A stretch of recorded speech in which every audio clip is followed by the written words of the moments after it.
அன்பு சொந்தங்களே, ஒரு ஜாதகத்தில் லக்னாதிபதி அப்படிங்கிற கிரகம் ரொம்ப முக்கியம். அவன்தான் ஜாதகன். அந்த ஜாதகனுடைய செயல் லக்னாதிபதியை பொறுத்து தான் இருக்கு. லக்னாதிபதி யாரோ அவரை பொறுத்து தான் அவருடைய குணம் அமைய போகுது. அவர் எந்த விதத்தில் ஒரு செயலை இப்போ ஒரு வேலை 10 பேர் கொடுக்குறோம், 10 பேரும் ஒவ்வொரு விதமாக செய்வாங்க அல்லவா?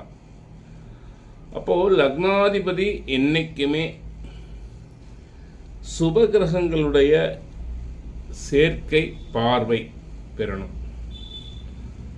மிக முக்கியமாக லக்னாதிபதி சுப கிரகங்களுடைய பார்வை சேர்க்கை பெறணும். இயற்கை சுபராக லக்னாதிபதி இருந்தால் குருவாகவோ சுக்கிரனாகவோ வளர்பிறை சந்திரனாகவோ புதனாகவோ இருக்கும் பொழுது லக்னாதிபதி திரிகோணங்களில் இருப்பது சிறப்பு. திரிகோணங்களில் இருப்பது மிக மிக உயர்வை கொடுக்கும்.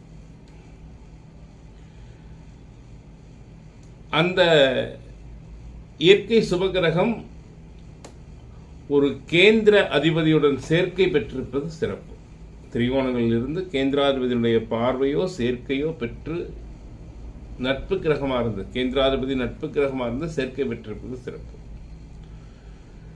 லக்னாதிபதி செவ்வாயாகவோ சூரியனாகவோ இருக்கும் பொழுது கேந்திரங்களில் இருப்பது சிறப்பு. கேந்திரங்களில் இருப்பது சிறப்பு. 7வது கேந்திரத்தை தவிர 4, 10, 1 இவற்றில் இருப்பது சிறப்பு. சுபகிரகங்களுடைய பார்வை பெற்று இருக்க வேண்டும். அப்படி இருக்கும் பொழுது அல்லது 11ஆம் இடத்தில் இருப்பது சிறப்பு. பாவகிரக சூரியன் செவ்வாயா இருந்து 11ஆம் இடத்தில் இருந்து சுபகிரகங்களுடைய பார்வை பெற்றிருப்பது சிறப்பு. சுபர்களுடைய வீட்டில் இருப்பது சிறப்பு. ஏதாவது ஒரு இடத்தில் சுபகிரகங்களுடைய தொடர்பு பெற்றிருக்கணும். சனி பகவானாக லக்னாதிபதி இருக்கும் பொழுது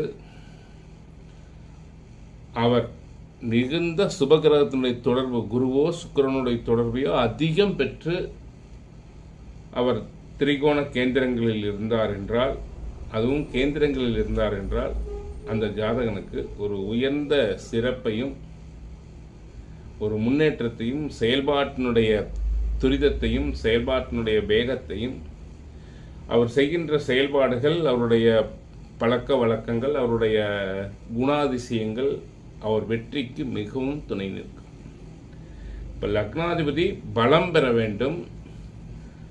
அவர் எப்படி பலம் பெறணும்னா, நான் சொன்ன மாதிரி இயற்கை சுபகிரகங்கள், பாவகிரகங்கள்